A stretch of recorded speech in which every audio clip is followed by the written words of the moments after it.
चलिए अब next topic जो कि ई कॉमर्स के अंतर्गत ही आता है, इसके बारे में हम बात करेंगे। इस टॉपिक का नाम है आपका ई शॉपिंग।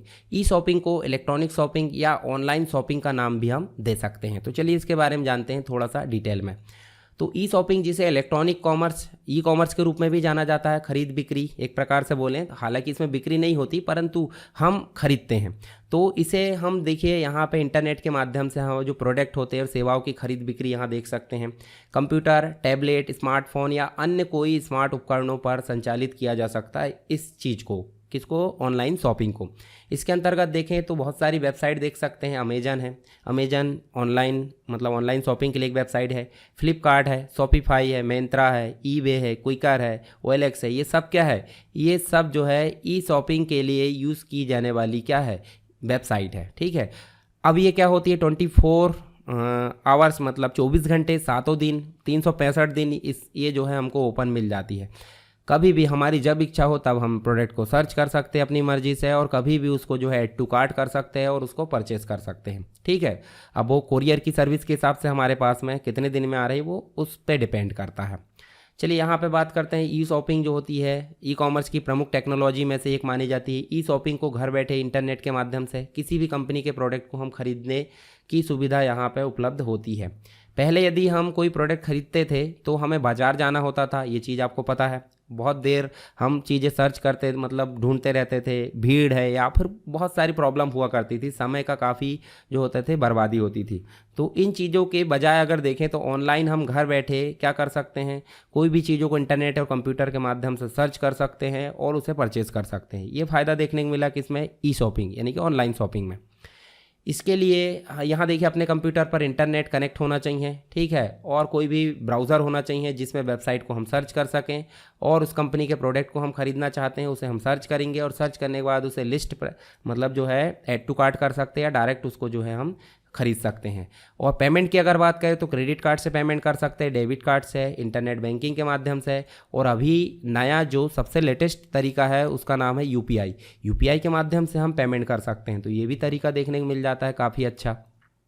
इसके अलावा आप देखोगे तो इस तरह आपको जो है प्रोडक्ट खरीदने के लिए शॉप पर जाने की ज़रूरत नहीं है, और आपका समय भी बच जाता है। इच्छा अनुसार आप कोई भी प्रोडक्ट को, एक और सुविधा हमको देखने को मिल जाती है यहाँ पे कि हमको 7 दिन या फिर 10 दिन यहाँ रिटर्न पॉलिसी देखने को मिल जाती है। पर इसके एवज में अगर देखें तो हम जब यहाँ मतलब ऑफलाइन ग्राहक मतलब जो दुकान है उससे ख़रीदते हैं, ख़रीद कर लाते हैं, कोई चीज़ पसंद ना आए दूसरे दिन हम अगर बदलाने जाते हैं तो वो ग्राहक मतलब जो दुकानदार उसका बिहेवियर चेंज हो जाता है। तो इस चीज़ से कम बचत होती है। तो बहुत सारी चीज़ों के लिए ऑनलाइन शॉपिंग काफ़ी फ़ायदे की है, पर कुछ चीज़ें जो है हमको ऑफलाइन दुकान से ही ले लेना चाहिए। ई कॉमर्स की इस व्यवस्था को ई शॉपिंग के नाम से भी जाना जाता है, और ऑनलाइन शॉपिंग के माध्यम से भी मतलब हम समझ सकते हैं इसको। चलिए नेक्स्ट टॉपिक है जो ई शॉपिंग है, उसके बाद ऑनलाइन मार्केटिंग। तो ऑनलाइन मार्केटिंग होती क्या है, ऑनलाइन मतलब इंटरनेट और कंप्यूटर का उपयोग करके हम क्या कर रहे हैं, मार्केटिंग। और मार्केटिंग में सिर्फ प्रचार करना नहीं आता, उत्पाद को बनाने से लेके बेचने तक की सारी कहानी हमारी जो हो जाती मार्केटिंग कहलाती है। तो ऑनलाइन मार्केटिंग को हम वेब मार्केटिंग की संज्ञा दे सकते हैं, वेब मार्केटिंग बोल सकते हैं। इसको डिजिटल मार्केटिंग हम बोल सकते हैं, या सर्च इंजन मार्केटिंग भी हम बोल सकते हैं। सर्च इंजन मार्केटिंग क्यों, क्योंकि गूगल आपको पता है गूगल एक सर्च इंजन है, और गूगल के माध्यम से हम क्या कर रहे हैं, मार्केटिंग कर रहे हैं। तो सिंपल सी बात, इसे हम सर्च इंजन मार्केटिंग भी बोल सकते हैं। या फिर इसे हम डिजिटल मार्केटिंग बोले तो कैसा रहेगा, बिल्कुल सही रहेगा, डिजिटल मार्केटिंग। ठीक है। तो डिजिटल मार्केटिंग के रूप में भी हम इसे जान सकते हैं। इंटरनेट या अन्य डिजिटल कम्युनिकेशन मेथड के माध्यम से ग्राहकों से जुड़ने का एक तरीका इसे बोला जाता है। इसके अलावा आप देखोगे कुछ एग्जाम्पल्स इसके, जैसे वेबसाइट के माध्यम से हम मार्केटिंग कर सकते हैं, सर्च ऐड के माध्यम से कर सकते हैं, डिस्प्ले ऐड के माध्यम से कर सकते हैं, ईमेल है, डायरेक्ट कम्युनिकेशन है, मतलब व्यक्ति से व्यक्ति हम इस प्रकार कम्युनिकेशन कर सकते हैं। सोशल मीडिया के माध्यम से हम कम्युनिकेशन कर सकते हैं, मतलब जो आपका मार्केटिंग है। Search engine optimisation, search engine के माध्यम से। कंटेंट मार्केटिंग है, एफिलिएट मार्केटिंग है। इसके अलावा इन्फ्लुएंसर मार्केटिंग है, ब्लॉगिंग है। ये सारे मार्केटिंग के तरीके हो सकते हैं। चलिए आगे हम जानते हैं थोड़ा सा इसके बारे में। जैसे सबसे पहले अगर बात करें तो वेबसाइट के माध्यम से मार्केटिंग। तो जब भी कोई कंपनी मार्केटिंग करना चाहती है तो सबसे पहले उसकी वेबसाइट होना ज़रूरी है। ठीक है। और वेबसाइट जो होती है उसके उद्देश्य, उत्पाद मतलब जो प्रोडक्ट होती है, सर्विसेज है, मिशन मतलब फोकस उसका, विज़न, इस पर विचार करके बनाई जाती है। मान लो कोई एजुकेशनल साइट है और उसको ई कॉमर्स साइट के हिसाब से बना दिया है तो अच्छा लगेगा? बिल्कुल नहीं लगेगा। तो फोकस होना चाहिए यहाँ पर। वेबसाइट जो होती है काफ़ी आकर्षक होनी चाहिए। यूज़र और उपभोक्ता की वेबसाइट मतलब यूज़र को जो है, उपभोक्ता या यूज़र को आकर्षित करने योग्य हो। अब जो वेबसाइट होती है वो 7C को फॉलो करना चाहिए। 7C का मतलब क्या होता है? सी जिसमें देखिए आपको कंटेंट देखने को मिलेगा, कॉन्टेक्स्ट देखने को मिलेगा, कस्टमाइजेशन देखने को मिलेगा, आपको कम्युनिकेशन देखने को मिलेगा। इसके अलावा आप देखोगे कम्युनिटी है, कनेक्शन है, इसके अलावा आपको कॉमर्स। ये सातों जो टॉपिक है जिसको 7C बोला जाता है, ये इस चीज़ को फोकस करना चाहिए हमारी वेबसाइट, तभी आपकी मार्केटिंग जो है सही मायने में हो सकेगी वेबसाइट के माध्यम से।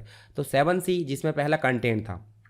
कंटेंट मतलब ग्राफिक्स, साउंड, टेक्स्ट, वीडियो, एक प्रकार से फोकस होना चाहिए। मतलब जिस चीज़ के लिए हमने बनाया है उस चीज़ के हिसाब से यहाँ वेबसाइट में आपके कंटेंट होना चाहिए।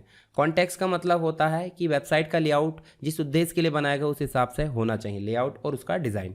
अनुकूलन यानी कि उसका कस्टमाइजेशन कैसा होना चाहिए कि वो ग्राहक के जो मतलब जो उसका रिजल्ट आ रहा है ग्राहक को संतुष्ट करने वाला होना चाहिए। मतलब जो भी रिजल्ट प्रदान किया जा रहा है वो ग्राहक को संतुष्टि देने वाला होना चाहिए। कम्युनिकेशन की अगर बात करें तो दो तरफा कम्युनिकेशन होना चाहिए। मतलब ग्राहक ने कोई रिक्वेस्ट किया है, कोई फीडबैक किया तो हमको रिप्लाई देना होगा, इस प्रकार की चीज़ें होना चाहिए। कम्युनिटी का मतलब यूज़र, बहुत सारे यूज़र हो सकते हैं, जैसे कमेंट करते हैं कि नहीं, तो कमेंट में ही बातचीत शुरू हो जाती है, तो इस प्रकार की कम्युनिटी होना चाहिए। कनेक्शन मतलब एक साइट किस हद तक अन्य साइट के लिए लिंक प्रदान करती है, कनेक्शन होना चाहिए। मतलब दूसरी साइट पे अगर कोई जाना चाहता है कुछ चीज़ें, जैसे मान लो हम MP ऑनलाइन पोर्टल की अगर बात करें तो माखनलाल चतुर्वेदी की साइट में जा सकता है डायरेक्टली व्यक्ति, सागर यूनिवर्सिटी की साइट में जा सकता है, तो इस प्रकार का कनेक्शन होना चाहिए। वाणिज्य की अगर बात करें, कॉमर्स, एक साइट वाणिज्यिक लेन देन में भी सहायता करने चाहिए।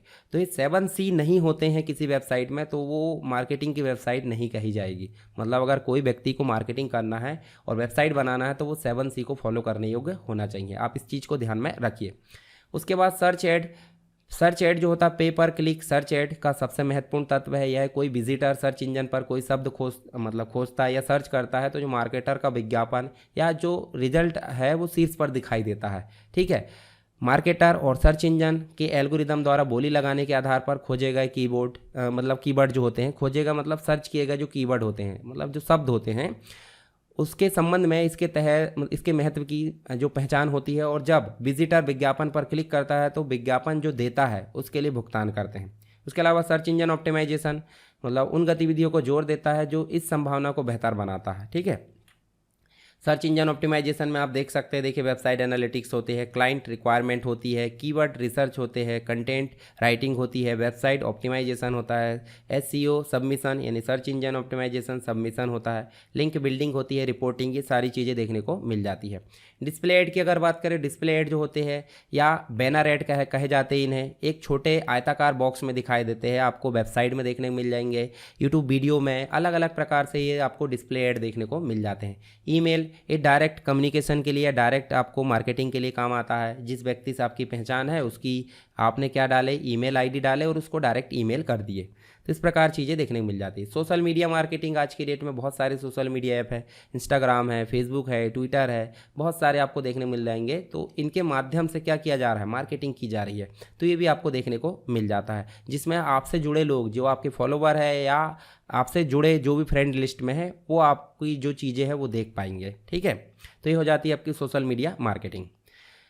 चलिए, मार्केटिंग की बात कर ली हमने, अब इसके कुछ फ़ायदे देख लेते हैं थोड़े से। ऑनलाइन मार्केटिंग से कंपनी तेज़ी से आगे बढ़ सकती है। ठीक है, और मार्केटिंग एलिमेंट की एक विस्तृत श्रृंखला के माध्यम से जो टारगेट जो हमारे मतलब विजिटर है या टारगेट जो हमारे कस्टमर है उस तक आसानी से हम पहुंच सकते हैं। ऑनलाइन मार्केटिंग पारंपरिक साधनों पर जो है इसका प्रतिस्पर्धी लाभ होता है। ऑनलाइन मार्केटिंग के माध्यम से यूनिक विजिटर की संख्या पता लगाना काफ़ी आसान होता है, क्योंकि गूगल सारी चीज़ों को यहाँ पे कलेक्ट करता है, उसकी एल्गोरिदम अलग चलती है।